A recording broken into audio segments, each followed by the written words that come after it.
Assalamualaikum warahmatullahi wabarakatuh. La hadratin Nabi al-Mustafa Sayyidina Muhammad sallallahu alaihi wasallam wa ala alihi wa sahbihi wa azwajihi wa dhurriyyatihi wa ahli baitihi al-kiram usul ila mu'allifat al-kitab wa ila rizamikum wa ila rizamikum. Nas'aluka bi syafa'ati wa nas'aluka bi syai'ulillahi lahumul Fatihah. أعوذ بالله من الشيطان الرجيم بسم الله الرحمن الرحيم الحمد لله رب العالمين الرحمن الرحيم مالك يوم الدين إياك نعبد وإياك نستعين اهدنا الصراط المستقيم صراط الذين أنعمت عليهم غير المغضوب عليهم ولا الضالين.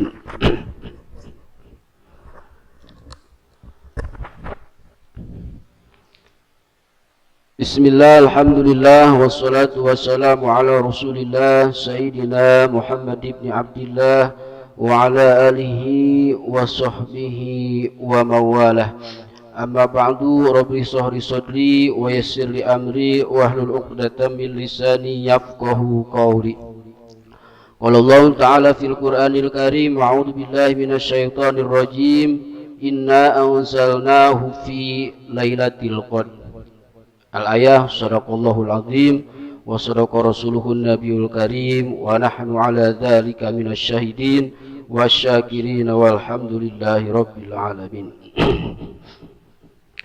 Hadirin jamaah rahimakumullah yang sama-sama dirahmati Allah subhanahu wa ta'ala.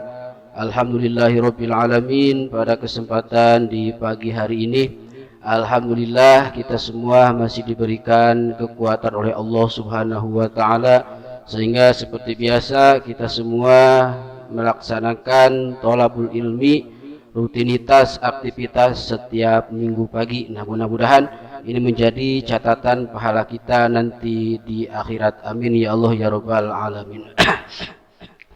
Hadirin jamaah yang sama-sama dirahmati Allah subhanahu wa ta'ala,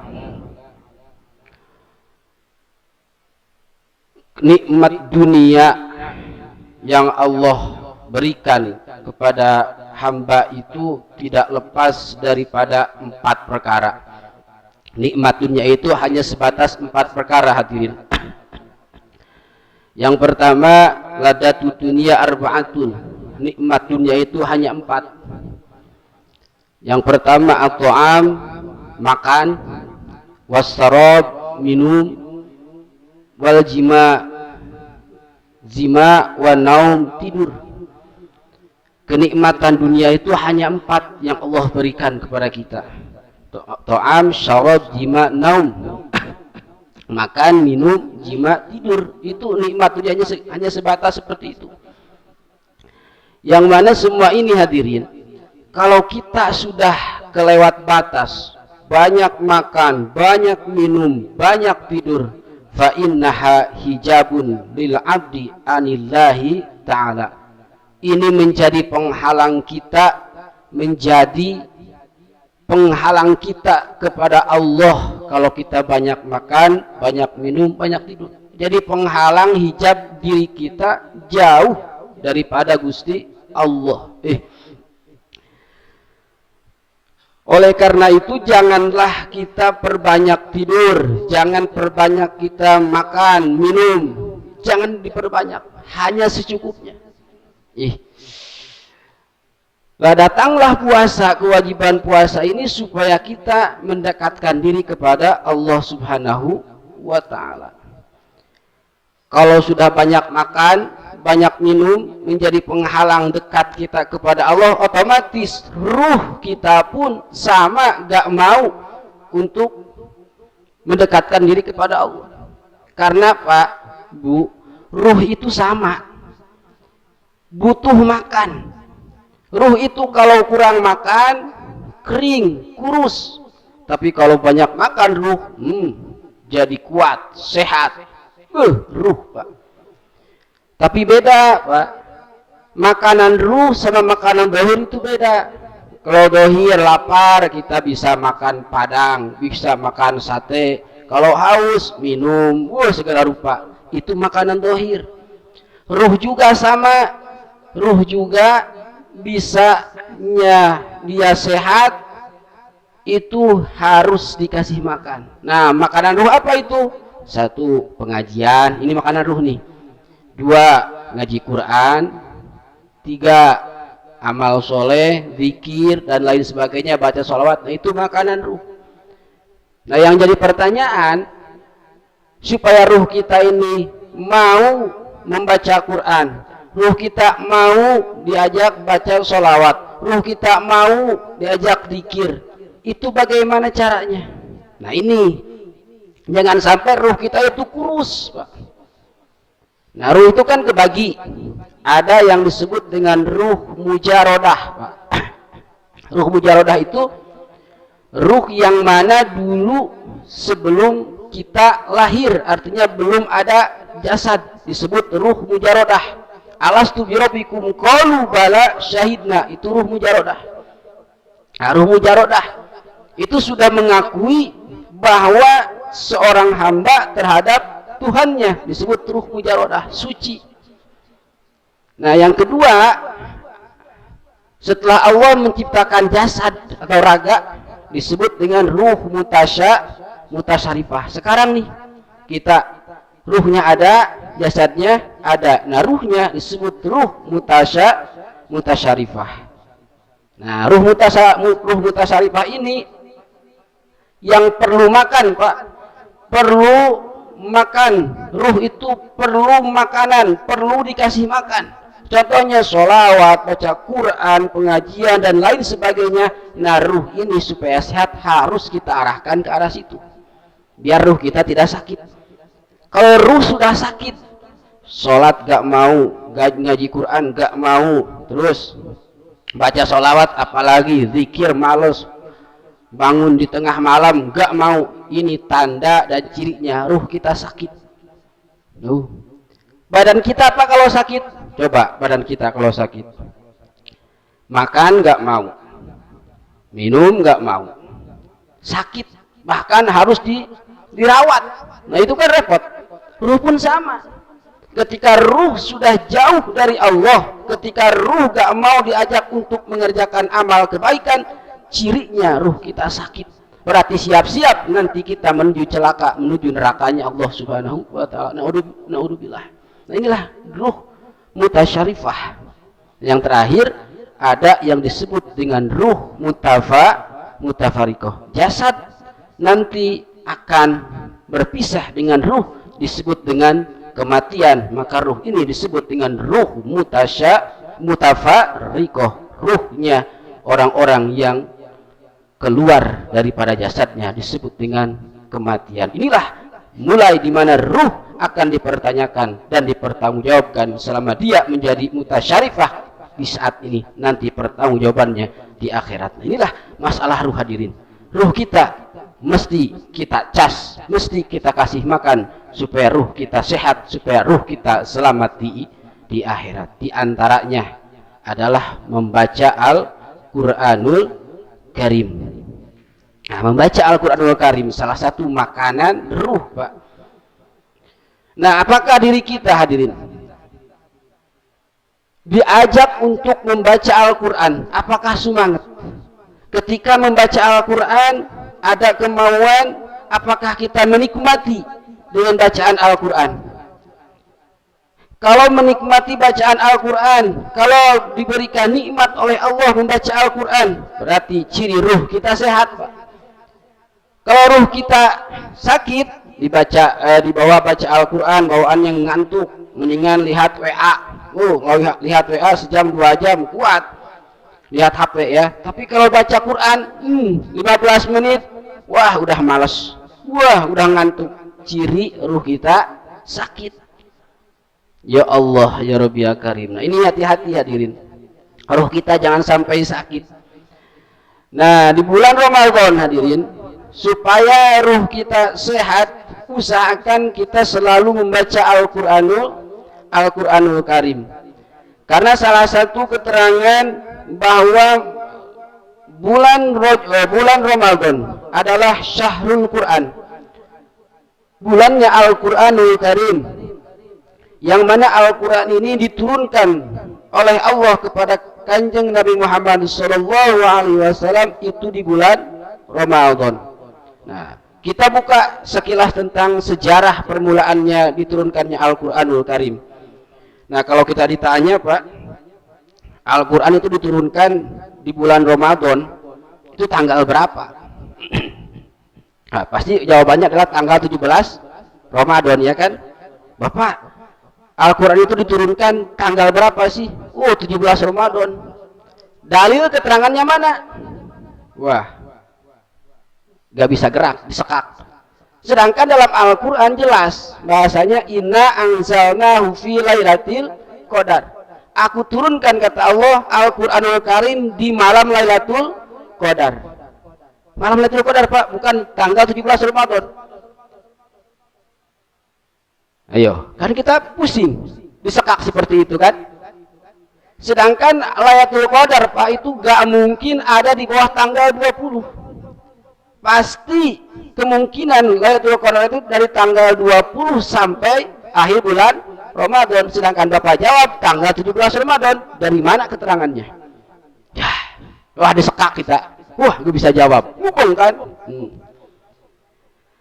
Nah, ternyata jawabannya, hadirin, Al-Quranul Karim itu diturunkan sebanyak 2 kali. Nah, ini kitab maknai inna anzalnahu fi lailatul qadar. Al-Quranul Karim pertama kali diturunkan oleh Allah kepada malaikat Jibril secara tertib sampai sekarang itu dari Rauhil Mahfud ke Baitul Izzah. Itu terjadi di bulan Ramadan malam Lailatul Qadar dengan dalil inna anzalnahu fi lailatul qadar. Makna inna anzalnahu fi lailatul qadar ini Allah berikan, Allah turunkan Al-Quranul Karim dari Rauhil Mahfud ke Baitul Izzah sekaligus secara tertib seperti sekarang. Sekaligus. Dari mana? Dari Rauhil Mahfud ke Baitul Izzah itu di malam Lailatul Qadar. Nah, setelah itu, hadirin, dari Baitul Izzah melalui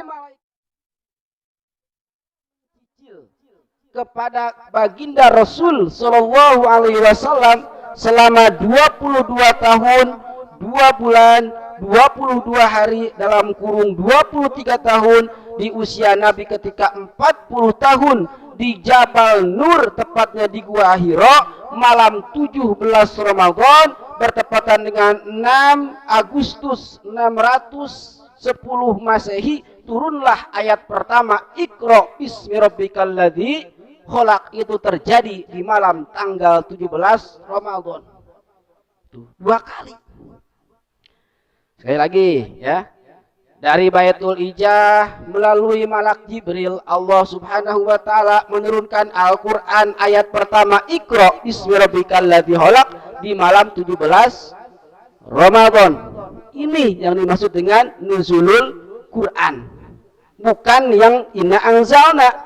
In anzalna itu tadi secara menyeluruh dari Lauhul Mahfud ke Baitul Izzah. Nah, dari Baitul Izzah melalui malak Jibril kepada baginda Rasul di Jabal Nur atau di Gua Hira itu terjadi tanggal 17 Ramadan dalam keadaan usia Kanjeng Nabi yaitu usia 40 tahun. Itu terjadi di tanggal 17 Ramadan. Ya, itu beres kan? Beres. Lalu secara apa Kanjeng Nabi Muhammad Shallallahu Alaihi Wasallam diberikan mukjizat Al-Quranul Karim oleh Allah Subhanahu Wa Taala melalui malak Jibril? Kenapa enggak langsung gitu kan? Kenapa enggak langsung dari Allah langsung kepada Kanjeng Nabi? Kok Allah itu qadir, kok berkuasa? Inilah hadirin kehebatan Al-Quranul Karim. Nah, kalau kita lihat hadirin, penciptaan terlebih dahulu, penciptaan malaikat. Allah itu kan menciptakan makhluk yang disebut dengan malaikat. Di antaranya adalah malaikat Jibril, pembawa wahyu. Nah, malaikat Jibril itu makhluk yang Allah ciptakan, makhluk yang lembut, yang bangsa cahaya. Jadi malaikat itu bangsa cahaya. Secara logika, gak mungkin malaikat Jibril datang kepada kanjeng Nabi berbentuk cahaya, karena kita nggak kuat. Kanjeng Nabi sosok seorang manusia biasa sama seperti kita. Contoh kecil Pak, Bapak siang hari pandang itu cahaya matahari, kuat nggak? Nggak bakal kuat, karena cahaya, ya kan? Bahkan bisa menimbulkan kebutaan. Malaikat lebih dari itu Pak, karena malaikat terbuat dari cahaya, tapi kehebatan dan keunikan malaikat yang Allah ciptakan ini bisa berubah rupa yang bagus dan sempurna, tidak pernah makan dan minum dan tidak pernah tidur. Ini malaikat. Nah, malaikat itu diciptakan oleh Allah tanpa perantara, artinya tanpa melalui perkawinan, beda dengan kita. Nah, malaikat ini bukan laki-laki, bukan perempuan, dan malaikat mustahil bakal punya anak, ya. Nah, semua amal malaikat itu tidak ditimbang, artinya tidak ditimbang, udah selesai ahli surga malaikat.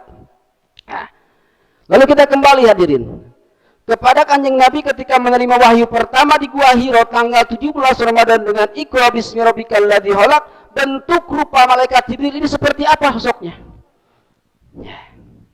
Sedangkan secara logika tadi gak mungkin seorang manusia bisa bertatapan langsung bahkan berintegrasi dengan cahaya. Nah, tadi disebutkan bahwa malaikat Jibril itu berbentuk manusia atau bisa berubah. Nah, ini kalau seperti di kisah awal itu kan, kanjeng Nabi itu pengen Pak melihat sosok malaikat Jibril secara utuh. Ini kalau kita dalam riwayat itu selama hidupnya kanjeng Nabi Muhammad SAW itu bertemu Jibril dengan sosok asli malaikat Jibril itu 2 kali. Asli loh, berbentuk asli malaikat. Yang pertama di Gua Hiro, yang kedua di Sidratil Muntaha atau di Ufukil A'la ketika Mi'raj. Nah, Nabi Muhammad SAW ketika di Gua Hiro, hadirin, pertemuan pertama dengan malaikat Jibril yang berbentuk utuh seperti malaikat, ini Nabi nggak kuat. Nabi meminta kepada Allah, ya Rob, aku meminta kepadamu, makhlukmu yang bernama Jibril alaihissalam menemuiku berbentuk utuh seperti sedia kala engkau ciptakan. Datang malaikat Jibril, datang ke Gua Hiro. Setelah datang, malaikat Jibril belum membentukkan ataupun belum memperlihatkan sosok aslinya, hadirin. Kata malaikat Jibril, ya Muhammad, engkau tidak akan cukup ataupun engkau tidak akan bisa melihatku, dan tidak akan cukup luasnya dunia buat melihat wujudku yang asli. Gak akan kuat, kata Jibril. Muhammad, tidak akan cukup luasnya ini dunia dan isinya untuk melihat wujudku yang asli. Kekeh Pak, kanjeng Nabi pengen melihat sosok asli kayak malaikat Jibril. Kata malaikat Jibril, sekarang Muhammad tataplah ke langit, tatap langit ke atas. Begitu ditatap oleh kanjeng Nabi, ke atas langsung. Benar, malaikat Jibril berbentuk wujud asli. Begitu Jibril keluar dari langit sebelah timur, keluarlah malaikat Jibril dengan sosok yang asli dari sebelah timur. Luasnya dunia Pak yang segede gini tertutup sampai ke maghrib. Malaikat Jibril di masyrik itu menutupi maghrib sebelah barat. Oleh apa? Oleh sayapnya, hanya dengan sayapnya. Sampai begitu Nabi melihat langsung kanjeng Nabi tersungkur pingsan ke bawah, pingsan. Gak kuat melihat sosok asli malaikat Jibril, hadirin. Ya Allah, pingsan. Hanya beberapa detik pingsan. Tuh, kata malaikat Jibril, dibilangin Muhammad tidak akan bisa melihatku dan tidak akan cukup luasnya ini dunia untuk melihat wujudku. Pingsan kanjeng Nabi. Setelah itu lalu malaikat Jibril turun dari langit dan menyerupai sosok manusia lalu oleh malaikat Jibril Kanjeng Nabi dibangunkan, dirangkul, lalu diusap mukanya dari debu yang habis tersungkur tadi. Turunlah Iqra bismi rabbikal ladzi khalaq. Ya Allah, itulah wahyu pertama hadirin. Ternyata begitu Nabi sadar dari pingsannya, lalu Nabi bertanya kepada malaikat Jibril yang sudah berwujud seperti manusia, "Ya malaikat Jibril, saya tidak menyangka ternyata Allah menciptakan makhluk seperti itu." Lalu Jibril menjawab, "Ya Muhammad, itu hanya 2 sayap. Itu enggak seberapa. Itu hanya 2 sayap saja. Itu enggak seberapa. Sedangkan aku mempunyai 600 sayap. 1 sayap bisa menutupi masyrik sampai maghrib." Ya Allah, ya Rabbi Karim. Inilah makhluk Allah, Pak. Katakan Nabi, "Ya malaikat Jibril, berarti engkau adalah makhluk yang agung, makhluk yang sempurna." Malaikat Jibril merendah. "Wahai Muhammad, saya ini makhluk kecil." Makhluk kecil, Pak. Ada yang lebih gede malaikat daripadaku. Siapa itu? Yaitu malaikat Israfil. Malaikat Israfil tugasnya adalah meniup sangkala. Nanti di hari kiamat ini malaikat Israfil bakal meniup sangkala menghancurkan dunia dan isinya. Ternyata malaikat Israfil lebih gede daripada malaikat Jibril. Yang mana malaikat Israfil memiliki sayap 600. Setiap 1 sayap yang dimiliki oleh malaikat Israfil sama dengan semua sayap-sayapku, kata malaikat Jibril. Berarti malaikat Israfil lebih agung, lebih hebat daripada malaikat Jibril alaihi salatu wassalam. Nanti malaikat Israfil kebayang, Pak. Malaikat Jibril yang segitu gagahnya ketika berhadapan dengan malaikat Israfil ternyata kalah ya. Nanti kebayang ini malaikat Israfil bakal menghancurkan dunia yang kecil ini. Bagaimana? Malaikat Israfil menghancurkan dengan sangkalanya, meniup, memporak-porandakan dunia dan isinya, disebut dengan kiamah kubro. Ya Allah, ya Rabbi Karim. Nah, itulah hadirin pertemuan pertama malaikat Jibril dengan Kanjeng Nabi di Gua Hiro. Ternyata Nabi nggak kuat melihat sosok seorang malaikat Jibril yang berbentuk asli wujudnya seperti itu. Nah, selama Kanjeng Nabi menerima wahyu, wahyu itu kan turunnya secara terperinci sekaligus. Terutama wahyu Al-Quranul Karim. Ketika ada satu kejadian, maka turunlah wahyu melalui malaikat Jibril. Sosok malaikat Jibril ketika memberikan wahyu kepada Kanjeng Nabi setelah di Gua Hiro, itu berbentuk seperti manusia. Nah, ada sahabat, Pak, yang bernama ada yang bernama Dahyatul Kalbi. Nah, Dahyatul Kalbi ini sosok seorang sahabat Ansor, sahabat asli Madinah yang gantengnya, gagahnya luar biasa. Tidak ada sosok seorang sahabat di kaum Ansor yang seganteng Dahyatul Kalbi. Nggak ada. Tidak ada. Ini paling ganteng. Kalau Dahyatul Kalbi lewat, wanita-wanita Madinah itu terpesona. Kayak Kanjeng Nabi Yusuf alaihi salatu wassalam. Dahyatul Kalbi. Ini Dahyatul Kalbi ini awal mulanya adalah raja kafir di Madinah sebelum Nabi hijrah. Nah, Dahyatul Kalbi ini sosok seorang raja kaya, ganteng, gagah, sempurna. Tapi kafir. Nah, di kota Madinah sebelum Nabi hijrah, Nabi berdoa, "Ya Allah, jadikanlah di dalam hati Dahyatul Kalbi, tanamkan Islam." Ini langsung doa Kanjeng Nabi kepada Allah supaya Dahyatul Kalbi masuk Islam. Setelah hijrah Kanjeng Nabi dari Mekah ke Madinah, sebelum perang Badar terjadi di bulan Ramadan, Dahliyatul Kalbi sudah masuk Islam.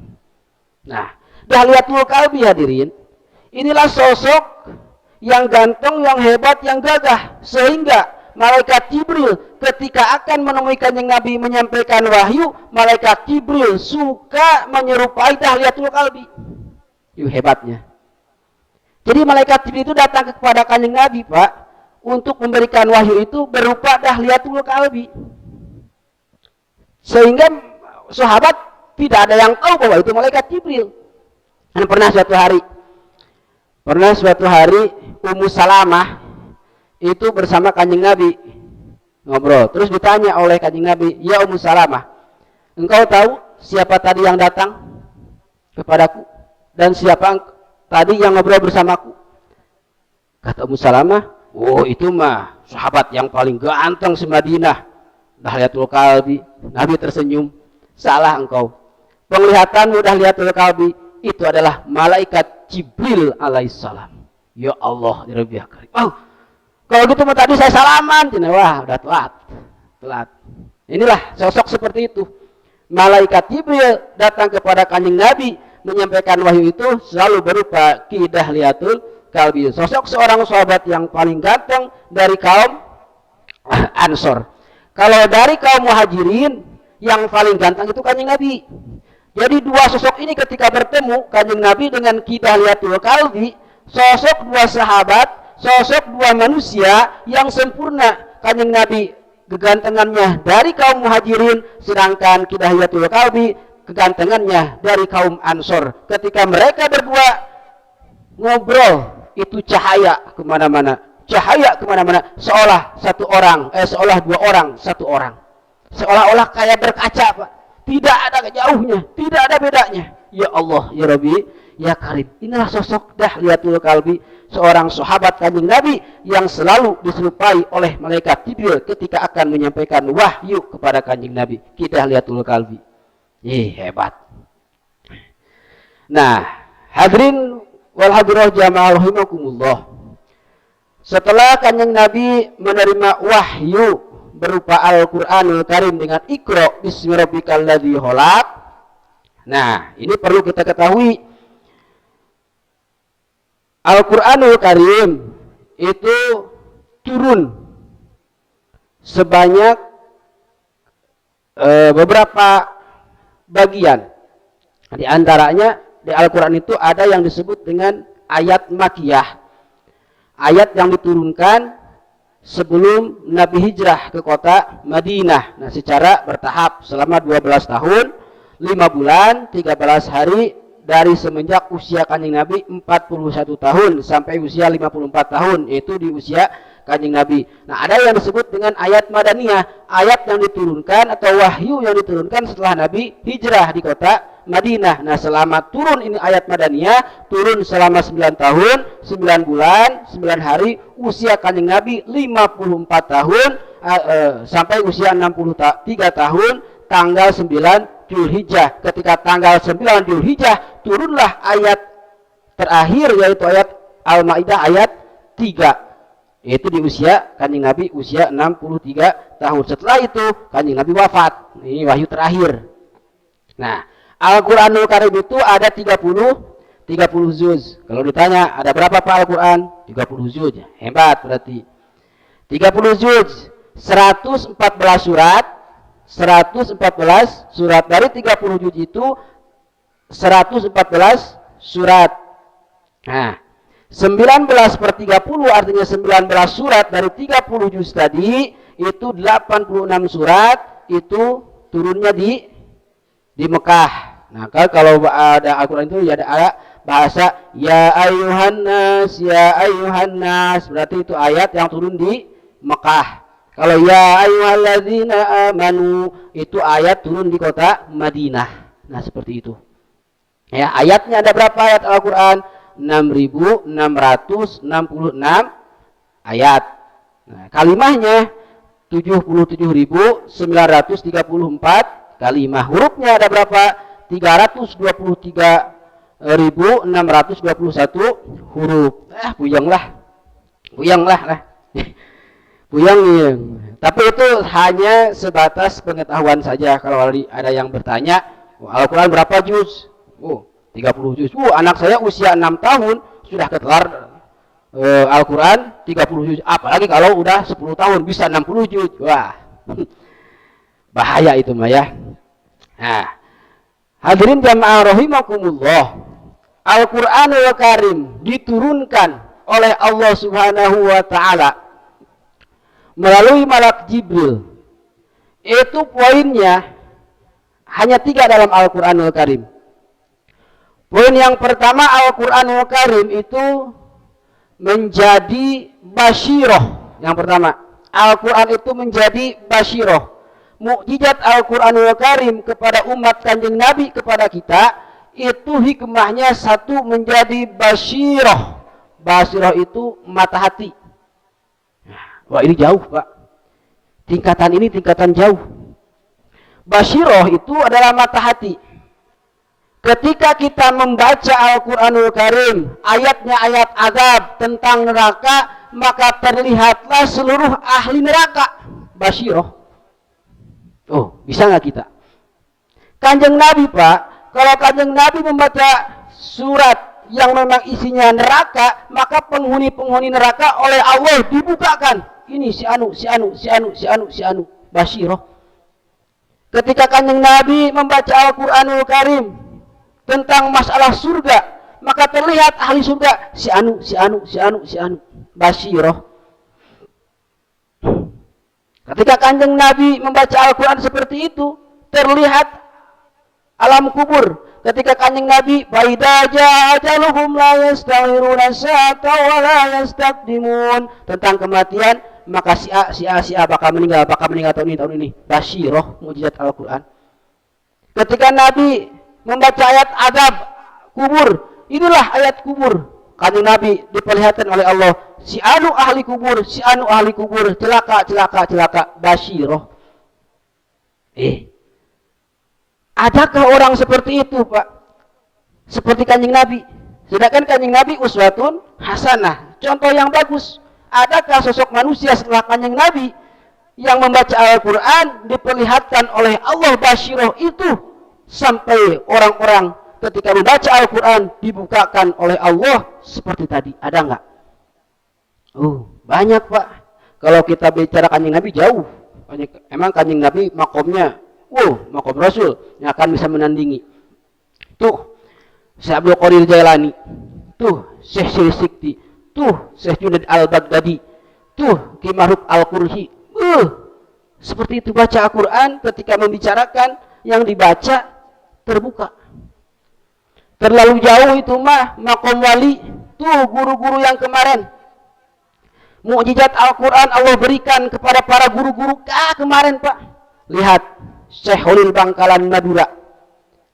Dengan mukjizatnya Al-Quran, Syekh Holil Bangkalan Madura dibukakan hijab oleh Allah. Nah, dalam satu kisah disebutkan, Syekh Holil Bangkalan itu ketika mondok di Gresik, wakilah di Tuban, usia sekitar 17 atau 18 tahun.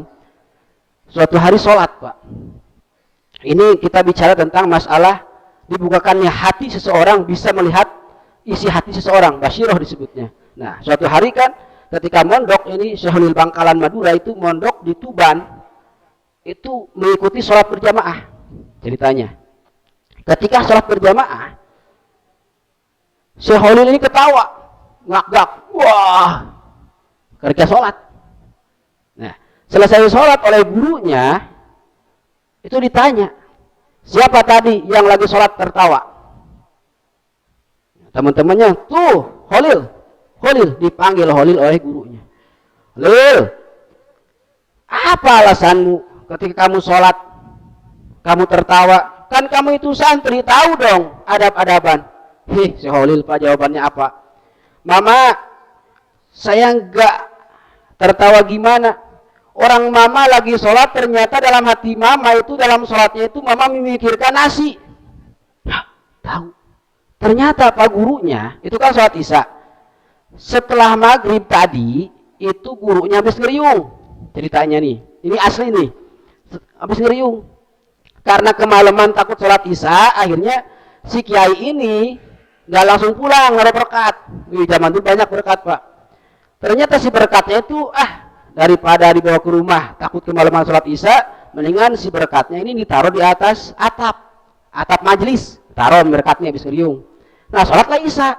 Nah dalam sholat isya ini gurunya ternyata ngebayangin tuh berkat saya takut makan kucing. Nah seperti itu. Nah, oleh Syekh Holil ternyata itu ketahuan. Hati seorang guru itu seperti itu, ketahuan ternyata sholatnya gurunya ini hanya memikirkan berkat dalam sholatnya, ditertawain. Ya Allah ya Rabbi Karim, Basyirah Pak. Syekh Holil Bangkalan usia 17-18 tahun bisa menebak isi hati seseorang. Bisa menebak isi hati seseorang. Nah ini jadi pengalaman sendiri aja Pak. Dulu Pak ketika tahun 2007 kalau nggak salah, ketika saya mondok di Ciberem, ini kisah nyata yang saya alamin kepada guru saya. Ternyata guru saya setelah sekarang meninggal itu ternyata luar biasa kewaliannya. Saya baru sadar kemarin. Dulu Pak, ketika saya mondok di Ciberem itu, saya tuh pengen mendapatkan buku khutbah yang beliau baca setiap Jumat di mimbar. Dalam hati saya, ya Allah kapan ya saya pengen sama khutbahnya dengan guru saya. Maksudnya tulisannya, itu kan tulisan tangan. Ya, pengen seperti itu. Saya mau ngomong ke guru saya ke rumahnya malu Pak. Ternyata setiap minggu saya seperti itu. Dalam Jumatan selalu pengen, ya Allah saya pengen khutbah ini saya dapatkan ketika saya nanti sudah pulang. Tanpa meminta. Kalau di luar otak kan gak mungkin. Nah, seperti tiap minggu seperti itu. Pas di satu Jumat, guru saya pulang dari Jumatan, itu buku khutbahnya itu ditinggalkan di mimbar. Ditinggalkan di mimbar. Itu berselang selama 2 kali Jumat. Artinya setelah itu saya mesti menulis di situ, tidak perlu meminta. Hebat kan? Ini guru bukan sembarang guru. Allah maghfirlah. Ya Allah ya Karim. Seperti itu Pak. Akhirnya saya tulis 2 minggu selesai semuanya. Ngaji saya tinggalkan demi mendapatkan ijazah khutbah dari beliau tanpa langsung bertatapan muka. Inilah kehebatan guru. Berarti apa? Basyirahnya bisa melihat, bisa mengetahui hati seorang santri seperti itu. Inilah jarang mendapatkan guru seperti itu. Banyak Pak. Kalau kita lihat tentang masalah wali-wali Allah, guru-guru kita kemarin yang basyirahnya luar biasa. Luar biasa. Nah ini kenapa? Karena ada mukjizat Al-Quranul Karim, basyirah tersimpan di dalam hati orang-orang yang soleh. Baca Al-Quran terlihat semua apa yang bisa, apa yang orang tidak bisa melihat. Nah kita juga kan bisa melihat kalau seseorang lagi merenung aja, cirinya dia lagi mikirin lebaran belum punya THR atau belum punya duit kan. Nah itu kan merenung seperti itu. Tapi bukan seperti itu. Basyirah hati seseorang itu bisa dilihat oleh orang-orang yang Allah berikan basyirah. Artinya Allah bukakan hijab. Kalau kita lihat sejarah Syekh Nawawi Tanara. Syekh Nawawi Tanara itu kan punya murid namanya Ki Najihun yang sekarang dikuburkan di Mauk, Ki Najihun. Nah, Ki Najihun ini adalah sosok seorang penulis atau asisten daripada Syekh Nawawi Tanara. Nah, beliau ini dilahirkan di Mauk, wafat pun di Mauk sini. Nah, kuburannya itu miris, Pak. Saya pernah diajak guru ke Mauk, Ki Najihun itu, kuburannya itu terdapat di tengah-tengah pemukiman warga tapi tidak dirawat. Miris, majelis mau roboh terus pokoknya sudah tidak terawat lah. Padahal kalau kita lihat sejarah Ki Najihun, bagaimana asisten Syekh Nawawi menulis kitab. Pernah kan suatu hari Syekh Nawawi berjalan dengan Ki Najihun. Nah, Ki Najihun berangkat bertepatan lewat dengan pondok pesantren. Nah, kata Ki Najihun dalam hatinya, kayaknya nih santrinya banyak, pasti gurunya hebat. Dalam hati, pengen saya ngaji ke situ. Langsung ditepuk oleh Syekh Nawawi. Najihun, belum tentu santrinya banyak, kiainya hebat. Tahu isi hati Ki Najihun. Belum tentu. Udah, kamu jangan ikut-ikut, yang ikutin saya aja. Dimanapun saya berada, kamu harus ikutin. Nah, suatu hari Kina Jihun disuruh nulis kitab oleh Syekh Nawawi. Ditulis 1 minggu harus kelar. Tulis, dapat 3 jam, 2 jam tidur, ketiduran. Nah, ditanya, udah kelar belum? Belum. Kenapa? Gak kuat nulisnya, ngantuk berat. Nah, Kina Jihun ini Pak mempunyai keahlian itu tulisannya rapih, bagus tulisannya. Nah, oleh Syekh Nawawi diberi cincin batu aki. Nah, ini dipakai. Begitu nulis, tutut, itu walaupun tidur nulis terus. Orangnya tidur tapi nulis terus. Inilah karomah Syekh Nawawi diberikan ke Kina Jihun melalui cincin, nulis terus. Hebat itu Kina Jihun.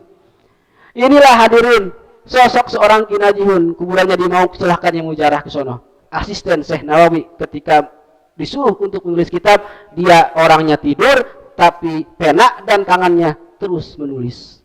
Ya Allah, nah, inilah basyirah yang Allah berikan kepada umat Kanjeng Nabi melalui mukjizat Al-Qur'anul Karim. Nah, yang kedua, Al-Qur'an itu menjadi hudan, petunjuk, dan yang ketiga, Quran itu menjadi rahmatan liqaumi yu'minun, rahmat bagi orang yang beriman. Nah, tingkatan awam, Al-Quran menjadi rahmatan liqaumi yu'minun, ini hebat. Kita membaca ayat Al-Quranul Karim tentang ayat kematian, kita percaya tentang kematian. Kita diberikan pencerahan oleh kiai, oleh guru tentang adab kubur, kita percaya ada adab kubur. Diceritakan tentang neraka, kita percaya adanya neraka. Dibicarakan tentang masalah surga, kita pun percaya adanya surga. Berarti ini rahmatan liqaumi yu'minun, rahmat bagi kita. Kita tidak bisa dibuka hijab seperti guru-guru seperti Kanjeng Nabi tadi ketika membaca Al-Quran langsung kebuka alam lain, tapi kita percaya bahwa ketika dibacakan surat tentang kubur, kita percaya adanya kubur, berarti ini rahmatan liqaumi yu'minun, rahmat bagi kita. Kita pun di tingkatan itu insyaallah kita selamat dengan barokahnya mukjizatnya Al-Qur'anul Karim. Amin ya rabbal alamin. Ima ngaji kemana kali ya? Padahal ini kita belum dibaca Pak. Aduh. Lah ya. Hadirin jamaah rahimakumullah yang sama-sama dirahmati Allah Subhanahu wa taala. Ini pembahasan masih banyak nih, ngelantur nih, pengajian nih, gedongeng. Nah, inilah Al-Qur'anul Karim ya. Jadi, tetaplah kita usahakan untuk membaca Al-Qur'anul Karim.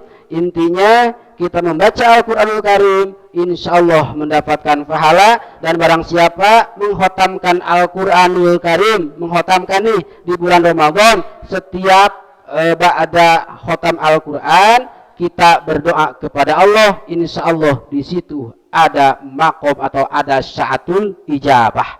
Jadi nanti Bapak nih Ramadan nih ketika khotam Quran tuh beres baca Quran, sok Bapak berdoa, terutama berdoa urusan ukhrawi, urusan akhirat. Insya Allah segala kebutuhan nanti di akhirat akan Allah penuhi dengan apa? Mukjizatnya Al-Qur'anul Karim. Amin ya rabbal alamin. Itulah poinnya ya tentang masalah Al-Qur'anul Karim. Insyaallah kita bahas kalau ada umur di tahun depan ya. Wallahu a'lam bishawab. Baik hadirin jamaah rahimakumullah yang sama-sama dirahmati Allah Subhanahu wa taala. Kita berdoa kepada Allah, mudah-mudahan diri kita, keluarga kita, anak-anak kita dijadikan ahli-ahli Qur'anul Karim. Amin ya Allah ya rabbal alamin. Allahumma shalli ala sayyidina Muhammadin fil awwalin wal akhirin wa barik wa sallim wa radhiyallahu tabaraka wa ta'ala an kulli sahabati Rasulillah ajmain. Allahumma hdina siratal mustaqim. Allahumma hdina siratal mustaqim. Siratal ladzina an'amta 'alaihim minan nabiyyin was-siddiqin was-syuhada'i was-shalihin wa hasuna ulaika rafiqa. Dzalika al-fadlu min Allah wa kafa billahi 'alima. Shalli wa sallim ala jamil anbiya'i wal mursalin. Walhamdulillahi rabbil alamin. Assalamualaikum warahmatullahi wabarakatuh.